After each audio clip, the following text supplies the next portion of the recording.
Corporations, the Law and Democracy. I'm really pleased that so many people showed up for this. We also have Mike Cavanaugh here from Cavanaugh's Corner. And has anyone got a problem with having, he's taping this for I would like to say one thing, that everyone please speak up when talk and talk one at a time. no one has a problem with being taped. He's taking it for what? For Cavanaugh's Corner. Cavanaugh's Corner. Out of the Biddeford cable channel, I believe. Last time I had to make a speech like this, it was Yes, Virginia, there is a Santa Claus. Hi, I'm Mike Cavanaugh. This is another edition of Cavanaugh's Corner, the labor talk show here in southern Maine on public access television. Today's show is going to be focusing on the discussions of a interesting project going on, the Maine Project on Corporations, Law, and Democracy. We're going to have an opportunity to hear from a number of people, Peter Kelman, Richard Grossman, Kathy Sengel, Kathy McGinnis, and others who've come together to explore issues of corporate power and the extent to which corporations control our politics and our society. It's a very interesting topic that's being raised these days from people from the left to the right, or others might say from the top to the bottom. We're going to be talking here today about corporations. Across the street this evening, Pat Buchanan is going to be talking about corporations. There are really significant differences between the way labor looks at this issue and the way the right wing looks at the issue. But it's on the table, and we think this will be a very interesting opportunity for people to hear from and think about some of the issues raised about corporations controlling our society. So please join me as we take a look at corporations, law, and democracy. Okay, let's go do it. I'm another Kathy McGinnis. The hope of the chapter is to really open up the process by which we start to think about or rethink about democracy. And what we've been saying is how about going about the process of reclaiming democracy. I first got involved in this because Peter, who I've known forever, called me back in the fall of 1994 and said, sometime in November, McGinnis, I'm going to have this meeting. And I'm sure Michael got the same call, and a few of the rest of you around here. And I was like, oh, geez, another meeting. And that's usually the last thing that any of us that either cover meetings or go to meetings want to do, is yet another meeting. But something about what Peter said just sort of like tugged inside. And there are two feelings that I get when I know I'm either doing something really well or it's an issue I care about, is that somewhere inside my bones start to tickle, you know? Or you get that like feeling in the pit of your stomach that this could be something really good. And I got that feeling, I thought, all right, I'll give it a chance. You know, maybe it's not a good feeling, maybe I'm just delusional because it's Peter, but I'll give it a shot. And then we went to a weekend retreat in Rumford, and Richard was there. And Richard started to talk about, which he will talk about soon, corporations and democracy and how our forefathers and mothers were not overly fond of corporations, which I knew as a radical and a real devotee of American Revolution history. I knew that they didn't like corporations. It's real hard to convince a lot of other people that they never liked corporations. And it was interesting to be able to hear people talk about it not just in a historical perspective, but also from the fact that we, the people, could still change that we had control over democracy, which is something that I honestly don't hear from a hell of a lot of politicians, and I don't hear it from a lot of media people, and I hear it from even fewer activists in the community. So for me, it was really interesting to think about the possibility of really creating a democratic society, and that there was a lot of work that needed to be done to get to that. One of which is to re-educate ourselves. We've all been brainwashed, incredibly brainwashed by corporate America. Everything that we do is defined by that. I was playing what I call now the corporation game with my nieces and nephews the other day, and I said, so what do you use to put your posters on the wall? Scotch tape. They just don't say tape. They say Scotch tape, you know? What do you blow your nose with? Kleenex, not just, you know, tissue, Kleenex. Is that our whole world is revolved around corporate folks and their identity and association with our everyday lives. And that shows how immense the influence is. And it's less likely, I think, for us to say, so what is democracy? You know, I mean, you'd have people giving a long list of what they think democracy is or isn't. But the influence of corporations has become one with us, which is quite sad. And what I want to see is the spirit of independence and democracy become a part of what we do so that it influences our decisions in daily life, how we pick politicians, what we buy at the grocery store or don't buy at certain grocery stores, rather than the influence of corporations.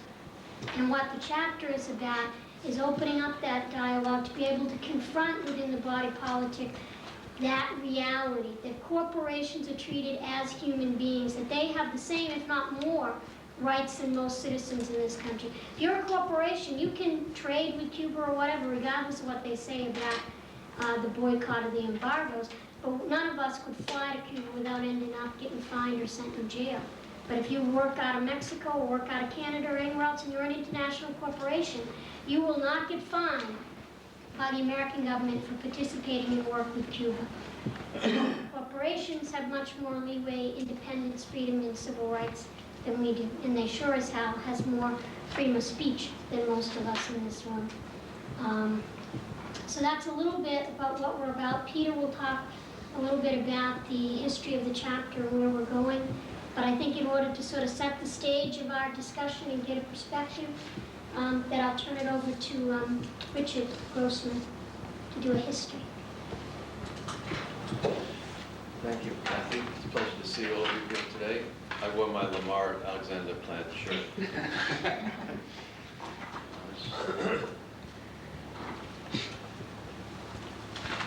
Some of you may have seen some of the articles coming out of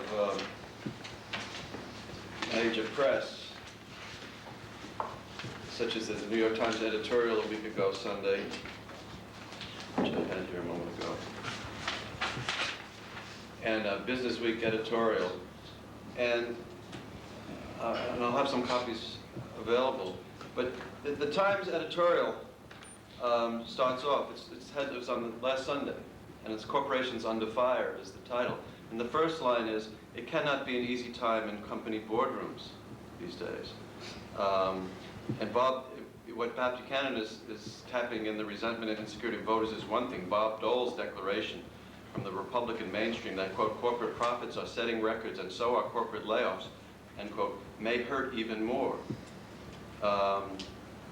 So the debate, you know, Buchanan has forced some of the media corporations to start talking about this. And I wanted to read the closing quote in the last paragraph. It says here, "Companies need to be reminded that the United States is a democracy, not just an economy." So that's from the New York Times Corporation. I'll come back to that at the end. The other thing, in the Business Week editorial, it's entitled "The Backlash," this is from February 19th, "The Backlash Building Against Business," where it rightly says, sort of, the role of the corporation in society is being challenged. Only the foolish would ignore the signs. Then they proceed, of course, to define what's going on. Who benefits from the new high-tech global economy? That is the question both right and left are asking. Pretty narrow sense of what this challenge to the role of corporation in society. And then again in the last paragraph it says, "What's clear is that both conservatives and liberals want corporations to do more for society than boost their stock prices." So the Business Week Corporation making a lot of assumptions and declarations about what this alleged little debate is now about. And I think what I'd like to do is talk a little history and talk about democracy and then come back to these at the end and come back to where we are at the present. As I have looked and continue to look into the history of corporations and law and history of this country, I've really rethought my sense of what the American Revolution was about to some extent. And the three levels that I see it as. One, it really marked a transformation of private corporations into constitutionalized governments. I mean, the colonies were, in fact, private crown corporations. The Massachusetts colony, the Virginia colony, the Carolina colonies. John Locke even wrote the charters for the Carolina colonies. They were dictatorships. They were gifts from the King of England, the sovereign, who ruled by the grace of God. And the people who ran these colonies ran them as dictatorships. They were business enterprises. And so the people who ran them could tell people what to grow, where to send their crops. They could draft them into the military. It was a tyranny. And so there were a lot of flaws to the American Revolution and gaps between the ideals of the revolution and the reality. But one reality was that these private institutions, business institutions, were changed into states that had constitutions, that had mechanisms for electing officers, terms of office, redress, bills of rights, and all of that. A real shift from a private entity to a public entity, where people had standing, not all people. And defining who a person was with standing was key, because only white males with properties were considered persons under the law to have standing, which was something that would be very important, has always been important in this country. Second thing the revolution did was to shift sovereignty, the concept, the possessor of sovereignty, possession of sovereignty, from the king to the people, as defined, limited. I mean, we the people of the United States, if you look at the preamble, if you look at the Constitution, if you look at the Declaration of Independence, if you look at the state constitutions, you know, you have line after line saying, well, power to govern comes from the people.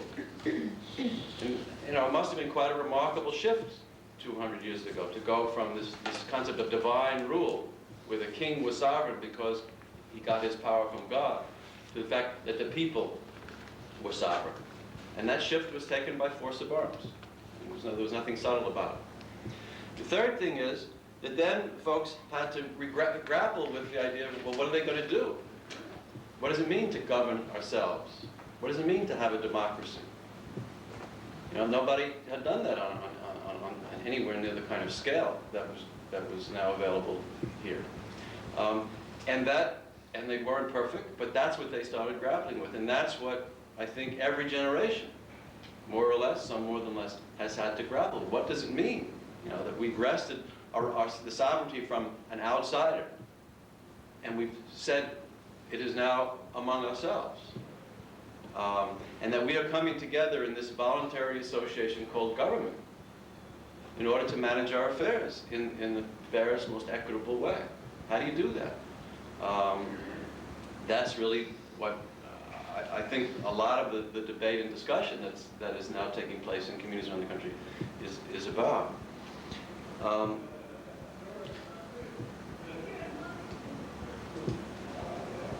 In the days of the crown corporations and going back early in the days of feudalism, the relationship between those in charge and everybody else was really one of the sovereign and everybody else paying homage and fealty to the sovereign. And the sovereign controlled a tremendous amount of resources, a tremendous amount of land, and not only held the authority over the people sort of legally, but by being able to dispense favors, by giving land or allowing people to do things, held enormous authority over their economic lives.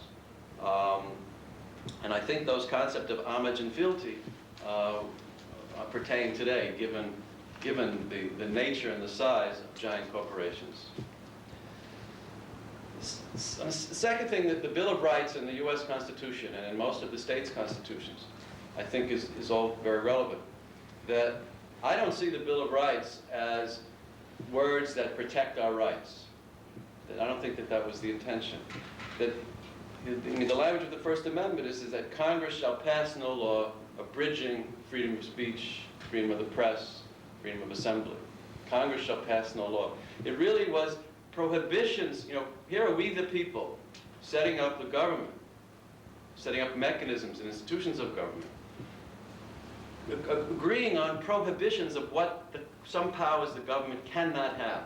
It cannot abridge freedom of speech. It may not abridge freedom of the press. It may not abridge freedom of the assembly. They really were prohibitions of what the government couldn't do, because it's pretty clear that they felt that there was no way to govern ourselves if, in fact, speech was abridged, if people couldn't assemble and redress, redress the agents. So it's really about, it's an authority question. It's the people saying, we will not allow government to do these things, to take away our ability to govern ourselves. And I think seeing the Bill of Rights in that sense, for me, has been very important. Because if we don't have the means to govern ourselves, we can't govern ourselves. And so when it came to corporations, because folks had had so much direct first-hand experience with the Crown corporations, with like the Hudson's Bay Company, they knew about the East India Company that was raping and pillaging the Indian continent, the Africa Company, which was heavily involved in the slave trade and was also the perpetrator of massive destruction to the infrastructure of countries in Africa. That people were conscious that they hadn't fought a revolution, they hadn't gone all through this in order to turn over enormous power and authority to another set of private entities, to another kind of government. And so they were very determined, conscious, I think, and intentional. They put the authority to charter corporations in the most democratic entities at the time, which was the state legislatures, directly elected by the people. Again, people being limited by who was defined as a person with standing, white males with property. But those were still the most democratic bodies at the time. And so the legislators chartered corporations one at a time. I mean, would-be incorporators had to come to the legislature and say, we'd like to form a corporation in order to conduct, this kind of business. And the legislature would debate the application and then determine and say, if you want to charter, well, these are the terms. And the terms were very restrictive. I mean, and to me, the key concept is that the people through the state legislators were actually defining the corporation. He said, you can have a corporation for X period of time. There was no such thing as charters forever, like today. We're going to limit your capitalization. We're going to limit the amount of property you can hold. We're certainly going to limit the amount of property or prohibit holding property for any purpose other than the principal purpose of the corporation as defined in the charter. All the directors and managers and shareholders will be liable for debts and harms. In some states it was doubly or triply liable, so that there wasn't this big gap between the people who make the decisions and being responsible for what happened on the end. There were very specific rules about internal governance, including protections for minority stockholders. That in many states there was a maximum, even if you had a million shares, you couldn't have more than 3 votes. So that you didn't have this enormous gap. I mean, you go back and read the state corporation codes or read some of the charters themselves, and it's right there. Even New Jersey, which is today a big corporate monitoring state, had very specific protections for minority shareholders. And there were 2 other things that were very important. The state reserved the right to amend the charter at any time, and they reserved the right to revoke the charter if the corporation did not live up to its responsibilities in the charter, or if they caused harm or whatever. The charter was considered a privilege, not a right, and with it came enormous obligations to the commons, to the public good, as well as to live up to the terms of the charter. And until really after the Civil War, shortly after the Civil War, this was the mechanism in all the states. And you can even go back and look at, increasingly in the 1840s and 1850s, people organized to pass amendments to the state constitution to put even more restrictions, to say the legislature shall not charter a private bank, or shall not, in order to charter a certain kind of corporation with above a certain level of capital, the first legislature must make the decision, and it must be then confirmed by the next meeting legislature.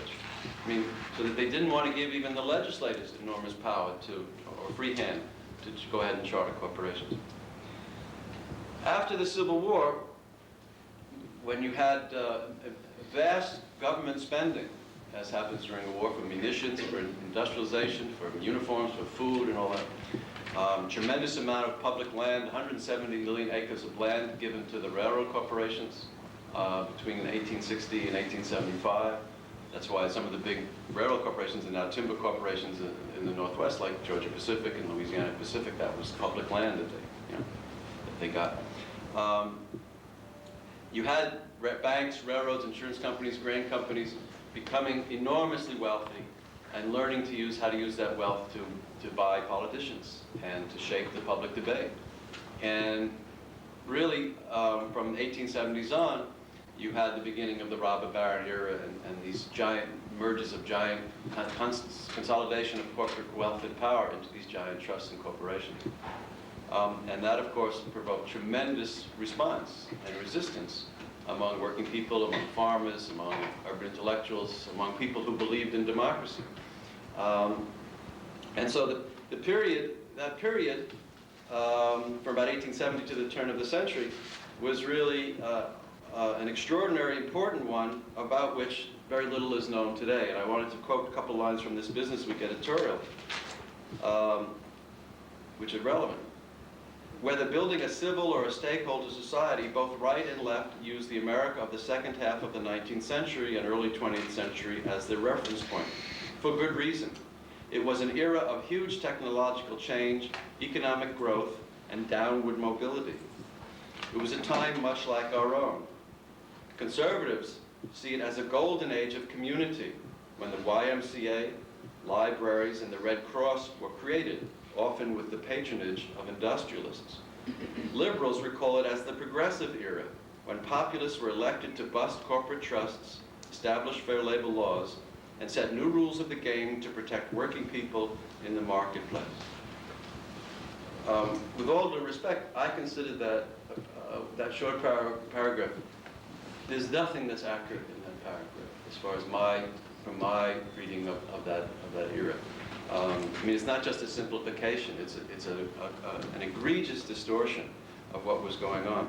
Because what was going on is we had this enormous concentration of wealth and power within the framework of the fiction called the corporation, with some very, very smart people running those institutions, understanding that they needed to transform the law and the popular culture in order to get the full force of the government to protect them against all these folks that obviously were not going to like what they were doing, because they were not only making them downwardly mobile, which is a neat phrase, they were taking whatever fundamental rights they had, they were taking them away. And they were pillaging and raping and destroying as they. So you had, there's a professor at Harvard named Morton Horowitz who wrote a 2-volume history of the law titled The Transformation of American Law. And the bulk of that transformation took place in the last 30 years of the century, where a number of things happened. That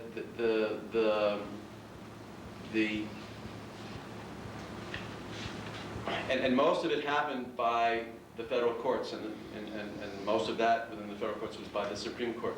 That by the Supreme Court making decisions on fundamental doctrines of interpreting, so-called interpreting the Constitution, they disempowered people, human beings, and disempowered communities, disempowered the state legislators, and really empowered the corporations by putting the force of the Constitution behind them. What happened was that as the corporations started to consolidate their power and throw people out of work and throw people off the farms and all that, and resist labor organizing, and were committing enormous amounts of violence, people started to organize on a very large scale. I mean, there were some very massive, people know the labor history of that era, massive strikes of the railroad. You had several chunks of period called the Great Upheaval, when you had massive strikes, massive resistance. And out of that, states started passing laws. Communities and states started passing laws to limit the authority and the power of corporations. State of Wisconsin started passing laws that the state would set the rates, to ship freight. They started passing, laws protecting the rights of people to organize and to protect, to ban child labor and to regulate women's, the hours that women could work. Over the period of really about 60 or 70 years, from the 1870s to the 1930s, the federal courts, the Supreme Court, overruled hundreds and hundreds and hundreds and hundreds of these local and state laws that people had gotten their legislators to pass as unconstitutional.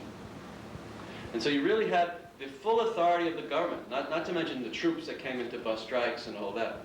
But with the Supreme Court declaring these laws unconstitutional, you had the federal government being used to come in between the people and the corporations to set up this enormous barrier. And to say basically the states had no authority. The people through the state legislators had no authority to define what entities do business in their communities, under what conditions, what the legal relationship between working people and these concentrations of capital called corporations were. You know, what happened to the notion of the sovereignty that people had taken from the English king during the Revolution. Basically, the court said there's a whole arena of essential decision-making which is no longer on the public agenda, in which the people, however you define the people, have no legal standing. Because that's the market. And the market, all the issues within the market are really property decisions. And property decisions, especially once corporations have been declared persons by the Supreme Court in the 1880s, property decisions are protected by the Constitution. So that matters such as what's a reasonable rate of return or the right to future profits, those became property decisions, property realms. And only the courts had authority over that, not the legislators. So the legislators could pass laws defining, setting the rates in the popular states like Wisconsin. Courts declared them unconstitutional. You had some things in Pennsylvania, for example, coal mining state. The people of Pennsylvania rose up and got their legislators to pass a couple of laws that said coal miners had to be paid in dollars, not in company scrip. The Supreme Court declared that unconstitutional because that was a violation of the freedom to contract, which legal scholars, jurisprudential scholars call a complete concoction. And that became a property right, the right to contract. An individual had this, and the U.S. Steel Corporation had the same rights to contract for labor with each other. And the state had no business undermining the ability of Mr. Cavanaugh there to negotiate his own deal with the U.S. Steel Company. If the state would intervene, that was a violation of his rights. The Supreme Court declared that unconstitutional. The other thing was the people who weighed the coal were company people. And so they passed a law in Pennsylvania that they wanted an independent person to be unconstitutional. It was a violation of corporate property rights. So you had a whole range of decisions around property. You had the Commerce Clause, which we still have. I mean, a lot of those property decisions have been sort of neutralized, but it's still there. The Commerce Clause, basically the Supreme Court declaring a lot of these laws unconstitutional because they were a violation of the section of the U.S. Constitution that says Congress shall regulate commerce. And so when states were passing these laws to define the corporations in their states, what they could do to do business in their states, the courts were declaring, again, hundreds of these laws unconstitutional because they violated the commerce section. Labor laws, employee relationship laws, and all that. And we had I think within the last decade, there was another Supreme Court decision very much in that realm. But some state, I forget which one, passed a law dealing with the transportation of toxic waste. It banned the transport of toxic waste through its borders. The Supreme Court declared that unconstitutional because toxic waste is a commodity. And the Congress has authority of the commodity transportation, not a state legislature. And so the upshot of that was it really created this, as I said before, this whole concept of the market, which, I don't know what that is, which is a look, ma, no hands thing, and nobody's responsible. It's all these natural laws. And the issues in there were off the public agenda. We, as human beings, as the sovereign people, didn't have standing to deal with those. The Supreme Court and the U.S. government, with the military backing the Supreme Court, became the arbiter of that. And the corporation, as the principal vehicle of commerce, was the beneficiary. I mean, if the market is the central, most important realm where decisions are being made about the fundamental issues that shape our lives, investment, production, what's produced and how it's produced, and the organization of work, if those are off the public agenda, whose agenda are they become? They become the corporations. And so you get, other doctrines such as managerial prerogative, which you union guys, people here know very well, that there's, certain issues that you have no standing. I mean, you have no standing in what's produced. It's not, a lot of labor contracts right on the first page says, makes very clear, reinforce that. So that, we're at a position now that the key issues, the key decisions that are being made that shape our communities, that determine which communities are thrive and which go down, which determine the kind of work that we have and all that, they really have been off the public agenda for quite a while.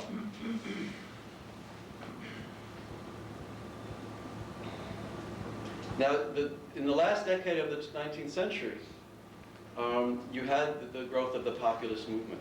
And the populist movement was very different from the progressive movement, the Business Week to the contrary notwithstanding. The progressive movement came after the populist movement had been crushed.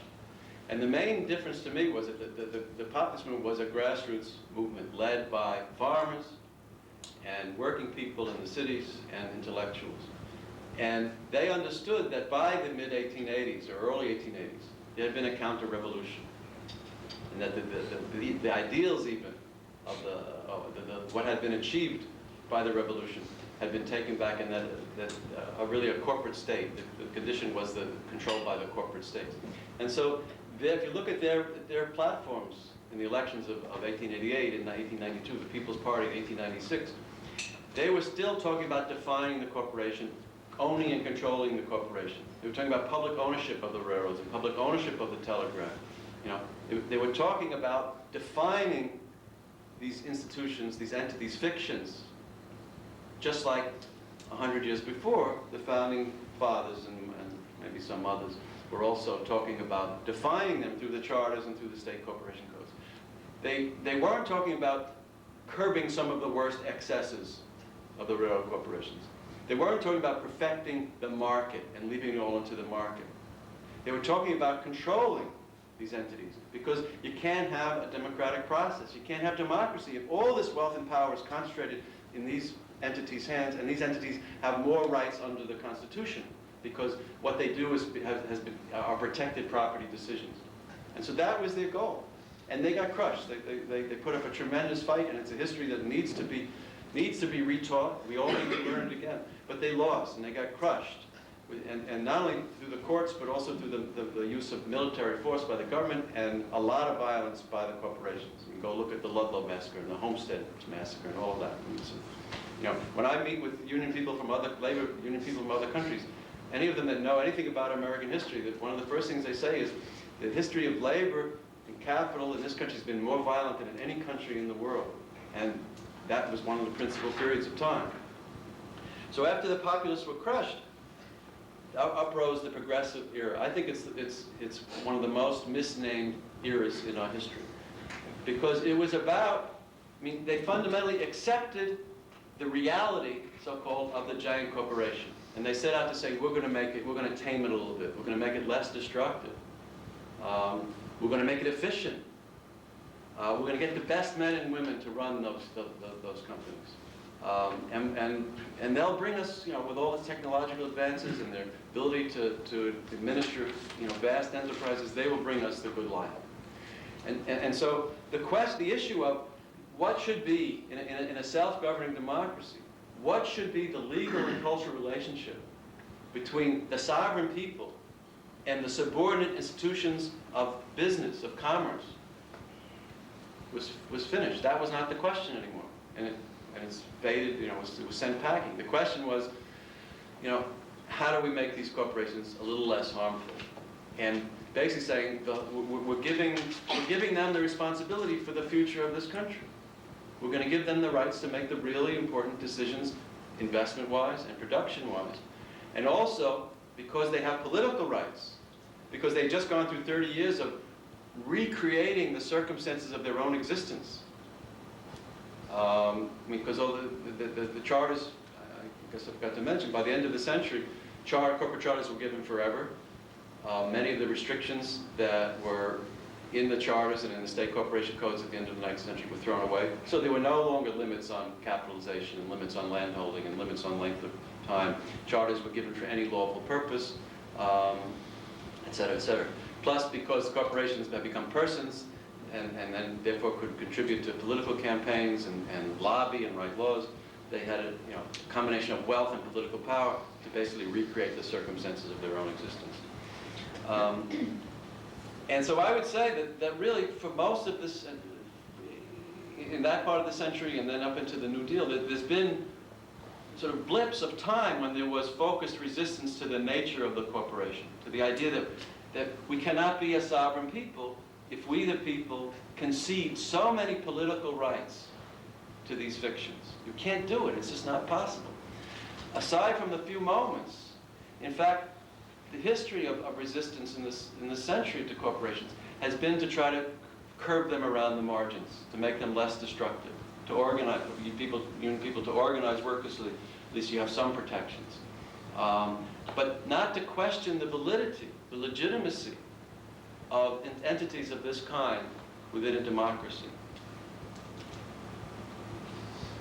You see that, for example, if you look at the Wagner Act from 1934, if you look at the key environmental legislation like the National Environmental Policy Act from 1970.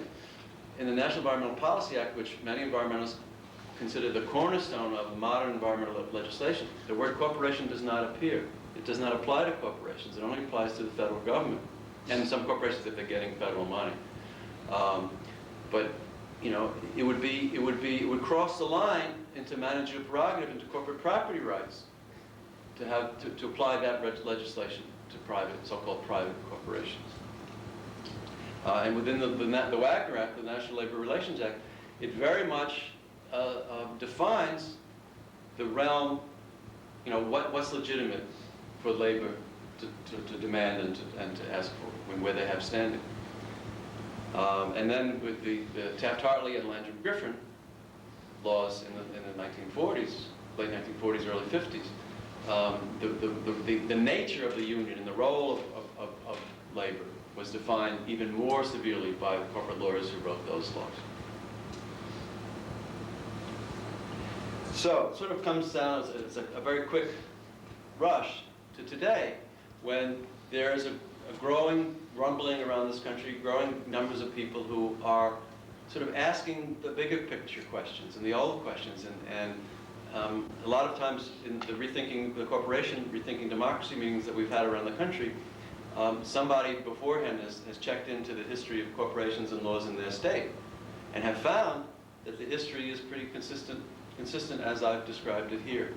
That there was a time when the sovereign people understood legally and culturally that their job was to define the institution of enterprise, to define it, and that it was inappropriate for such an enterprise to be a political institution, that it was inappropriate to have the rights of government and to make decisions that govern. And that has been a very empowering piece of information for people to get. That it wasn't too long ago that previous generations understood what people are understanding now, and it really provides some reinforcement and legitimacy to them. And so people are asking sort of fundamental questions today about, can we really have a democracy? Can we govern ourselves? Can we try to live up to the ideals of the American Revolution, which have never fully been lived up to, if we concede so many rights and powers, and give so much wealth to these legal fictions that are supposed to be subordinate to the sovereign people? And that's why these flurry of articles that Pat Buchanan has encouraged, I think, are very important. And I want to close by just spending a few moments talking about them, because I think, this is America after all, and I think we obviously have a powerful corporate-owned and controlled media and press in this country. And one thing they're very good at is defining debates, limiting debates before they get going, and that's exactly what's happening today. You have the New York Times editorial, again, is talking about how this is not an easy time in corporate boardrooms, corporate leaders, will feel hurt when Bob Dole talks about corporate greed. Then it goes on to say all the things that people around the country have known, and the alternative press has been writing about for a decade, about, profits up, wages down, mass layoffs, this doesn't say anything about the environmental and health destruction. And then again it says companies need to be reminded that the United States is a democracy, not just an economy. Now one would think, once the Times editorial writer said that, maybe he or she might then begin to talk about, well, what does that mean, that it's a democracy, not an economy? And what is the role, the appropriate role of a corporation within a democracy, where it's subordinate to the sovereign people, as opposed to an economy where it is the fundamental engine of the economy. But on the other hand, it closes, corporations can anticipate the problem instead of registering shock and surprise when it happens. Basically giving advice to the corporation. You better watch out, you better pay attention. And that's exactly what Newsweek says as well. This is one thing, the last line is, one thing is certain. U.S. corporations have to strike a new balance between the need to cut costs to be globally competitive and the need to be more responsible corporate citizens. Citizens, not subordinate entities, fictions, citizens. And again, the other line that I read before is what's clear is that both conservatives and liberals, that's the extent of the players, and the conservatives and the liberals, want corporations to do more for society and boost their stock prices. So speaking for all of us, they're saying we want corporations to do more for us, not less. One of the things that our leaders, Senator Daschle of South Dakota and Jeff Bingman of New Mexico, responding to the work that Robert Reich has been writing about and Senator Ted Kennedy, they are ready to introduce a new bill in Congress proposing a new federally chartered corporation that's going to be the R Corporation for, quote, R is for responsible. And the idea is that they're going to give these corporations, they agree not to lay off people indiscriminately, to do a little less harm. We're going to give them more incentives. We're going to give them more tax breaks. We're going to give them more rights and more privileges in order to do the right thing. And so here's this, there's a little rush in Washington among the liberals to, in fact, close off, even before there's a ferment, before there's a discussion, before there's a movement, to close it off into what's the acceptable kind of thing to do. Now, I will close. My colleague Ward Warhouse, who's probably slowed up by the snow, I'm driving up from New York, he and I, on Thursday, wrote a letter to Ralph Nader. And I have some copies here, but I wanted to read you from some sections of this. So the Republican candidates got the press to mention corporate wealth and power, and there's a bit of an opening. If people can get beyond the diversions and trivializings and not rush to premature irrelevant solutions. In that vein, we trust that you will not lend your support to this Daschle-Bingaman bill, creating R corporations, R for responsible. It is so premature, so limited, so diversionary. Why shut off debate on logical aspirations, on fundamental causations? What's to be gained today by granting more incentives to corporate leaders who promise to cause less harm, before citizen anger has had a chance to focus, before a real public ferment has bubbled up, before a political and social movement congeals and commensurate public action, led by people in their own communities, begins to target the sources of corporate power? Then I wanted to say next week, Thursday through Sunday next week, at the University of Oregon Law School in Eugene, there's the annual Environmental Law Conference, which attracts 2,000 to 3,000 people.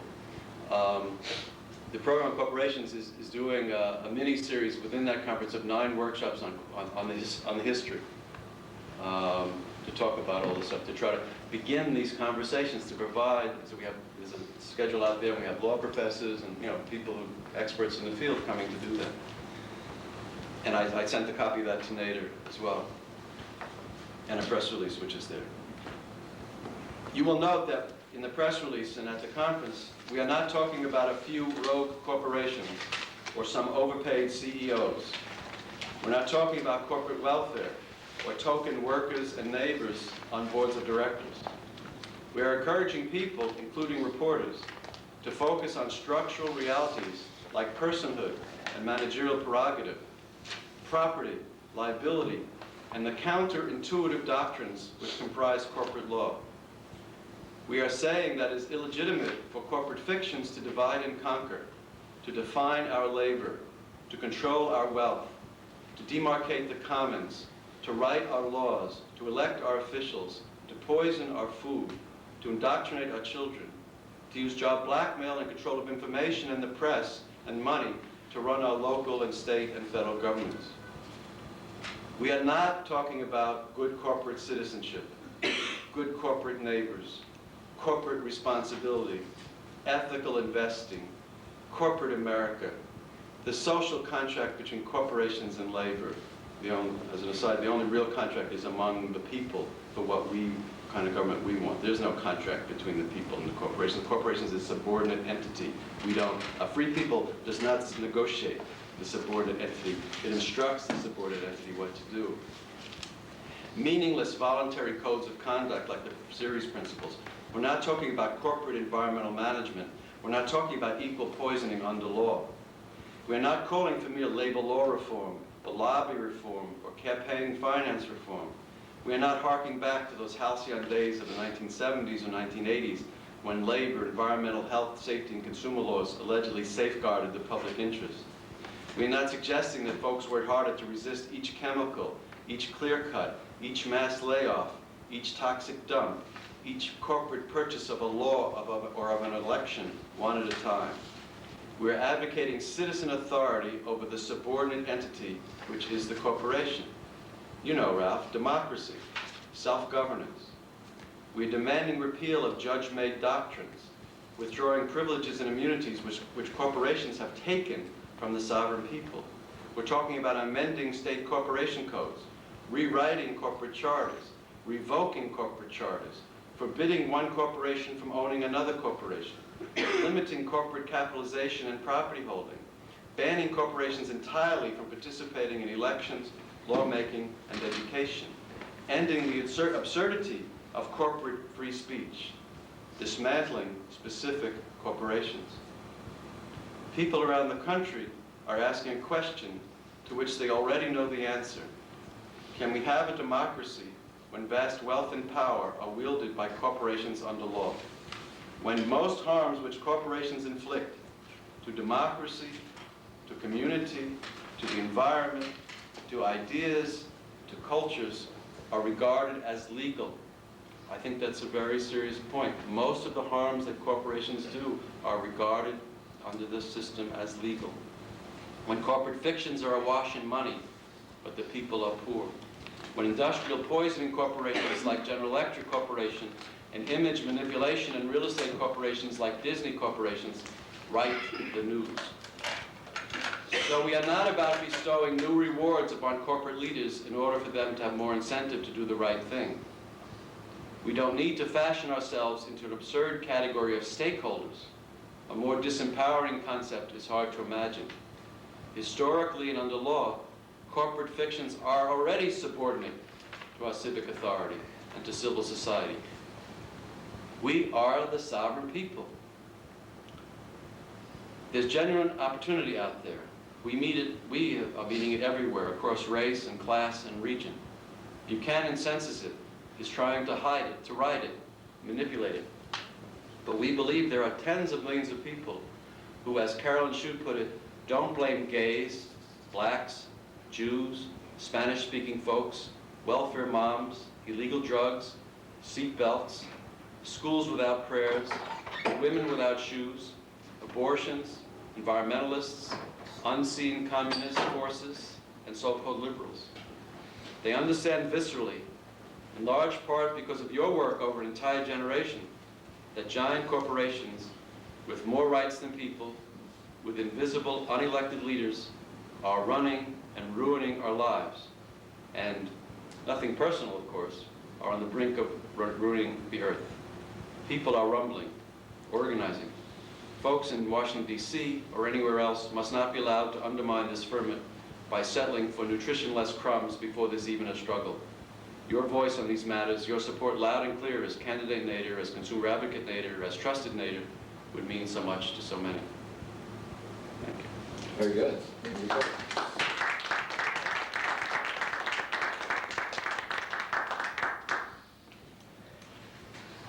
figure we'd take about 15 minutes when people could ask Richard questions. Any of the technical issues that may have come up or anything else. One question. Can you just go back over a little bit what you said about the Commerce Clause and how that works? Yes, I forget the exact section of the Constitution, but essentially says that Congress shall make all laws dealing to regulate commerce between the states. And the court, starting in the 1870s, 1880s, and ever since, and has gotten more stringent, has basically been cutting into the authority of states to regulate commerce. And so when a state passes a law, trying to meet the needs of its people and respond to the people, if the judges feel that it falls into the category of limiting corporate property rights, and that it's more properly a congressional decision, it routinely has been declaring them unconstitutional. And so I think if you look at the sum total of between, say, 1880 and 1930, of the scope and nature of the laws that were declared unconstitutional, and look at those laws, they really were about defining the corporation, not regulating it around the margin, not trying to prevent it from causing, the most harm, preventing it from causing the worst harm, but basically still trying, in the tradition of the early generations, trying to define the nature of the corporation. There's a line when I was in California last month, I picked up a copy of the California Constitution of 1879, which I have some copies if you want to look at. Article 12 is all about the corporation. There are 25 sections just on the corporation. And one of the lines is, the language in this Constitution shall be considered prohibitory and mandatory. And I think that's very important language. That what the states were trying, they were trying to say corporations shall and shall not. Very clear. And what the transformation was to say that most of our labor and our environmental and consumer laws today are what's called permitting and disclosure laws. And that is, the idea is if we just make them give out all this information, the people will know and the right things will be done. So it's the difference between the states being able to make prohibitory and mandatory laws and in fact having no rights to do that today.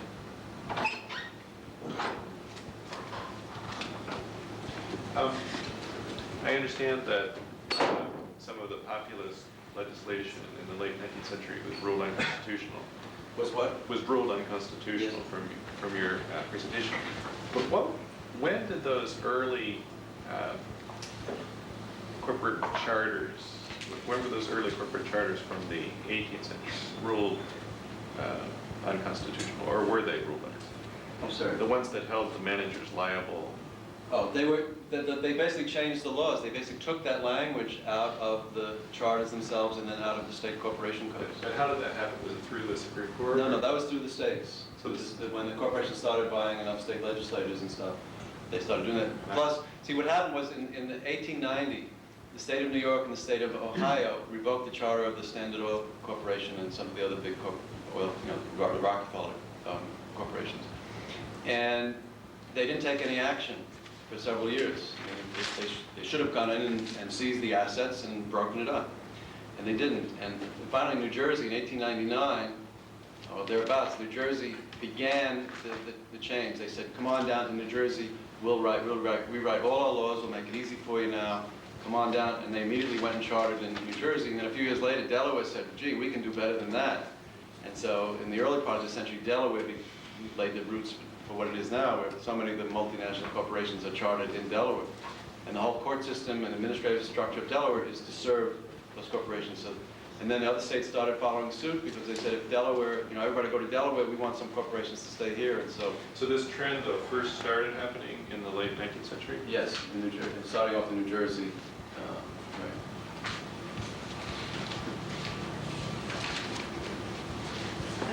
I want to follow up on her question because I'm still not quite clear on the constitutional Congress will make all laws regarding regulating commerce. Mm-hmm. Why was that put into the Constitution if the thrust was for the power of that to be in the state legislature? Well, it was partly the shift from the Articles of Confederation to the Constitution. The Articles of Confederation did not give the federal legislature that kind of authority. And when the delegates came to write the Constitution, Actually, they came together theoretically to amend the Constitution and end up scrapping it and to amend the Articles of Confederation, end up scrapping it and writing a whole new Constitution. And there are a lot of long and diverging histories of why that happened, and who were the forces there, and what they had in mind. But I guess there was some sense, at least what I learned in high school was that, well, the Articles of Confederation weren't efficient because there was nobody in charge, and so they wanted to set up a strong central government in order to do that. And folks hoped that the Bill of Rights would protect the rights of people in the states. And I think for a long time the Bill of Rights did. But once the corporation became a person, this is sort of separate from the Commerce Clause, once the corporation was declared a person and had the protection of the Bill of Rights, the very instruments that were written into the Constitution by us in order to protect, to limit the role of government, were there used to be instruments of protection for corporations. I mean, the Bill of Rights would have been totally bastardized. I mean, go back to the beginning when I was talking about that the First Amendment is a prohibition on what government can do.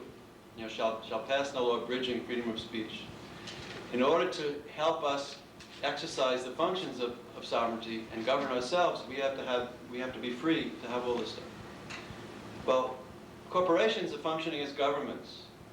They're making, they're basically operating as sovereign entities, making the real decisions. And yet, instead of they're being prohibited from doing things, they have the protection of the Bill of Rights as well. So, I'm sorry to introduce an extra wrinkle to that, but I mean, there are a lot of doctrines, such as Commerce Clause and personhood and stuff, which have given them authority. But working together, they really have both sort of economic authority and political authority. And that's been a combination that's been hard for us to get out from under. Switching your eyebrows. I'm confused about something. Is it your reading of American history that there was more democracy before the Civil War than after the Civil War?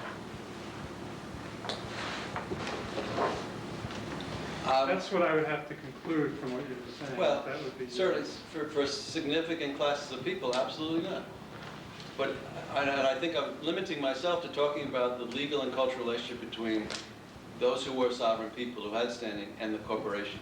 And prior to the Civil War, corporations were, in fact, in culture and in law, they were subordinate entities. So And they did not wield the political power that they started wielding in the 70s. with the rise of the corporations actually you have a paradox of the creation of more sovereign people, of a larger percentage of the population who become what you're calling sovereign people, I guess.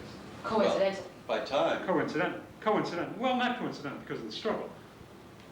The struggle between the two forces, I guess. Well, certainly. Certainly labor unions were...